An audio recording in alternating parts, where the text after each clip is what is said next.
लोक जनशक्ति के अध्यक्ष चिराग पासवान के सितारे अभी आसमान से बातें कर रहे हैं। ऐसा हो भी क्यों नहीं। काफी संघर्ष के बाद अपने पिता रामविलास पासवान की पार्टी लोजपा आर को अधर से उठाकर आसमान की ऊंचाई जो दी है। लोकसभा चुनाव 2024 में लोजपा आर के 100% स्ट्राइक रेट ने चिराग को शीर्ष पर पहुंचा दिया। प्रधानमंत्री नरेंद्र मोदी का अति विश्वास मिला और पिता की मिनिस्ट्री खाद्य प्रसंस्करण मंत्रालय भी मिला। पर जाने अनजाने में यह भय लोजपा आर के राष्ट्रीय अध्यक्ष चिराग पासवान के भीतर कहीं करवटें लेते भी दिखा। ऐसा गत दिनों दिल्ली में आयोजित सांसद सम्मान कार्यक्रम के दौरान दिखा भी। चिराग पासवान के चेहरे पर रौनक और एक नई जिम्मेदारी का भाव दिख रहा है। रौनक लोकसभा में 5 में से 5 सीटों पर जीत हासिल करने की थी, तो जिम्मेदारी का भाव एक बार फिर नए सिरे से 5 सांसदों के साथ पार्टी को आगे लेकर चलने को लेकर भी था।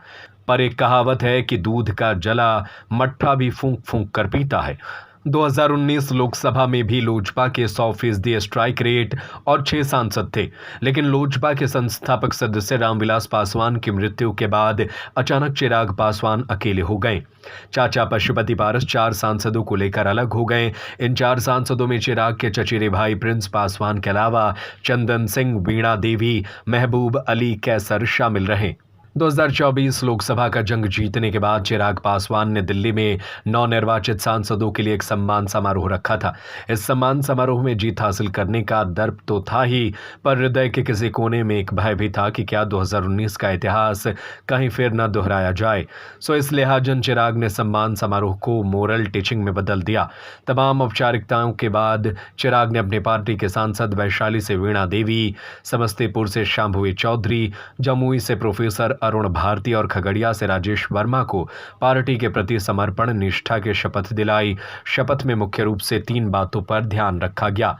लोजपा का जो मूल रूप से राजनीतिक सामाजिक एजेंडा है, उसे आगे बढ़ाना है।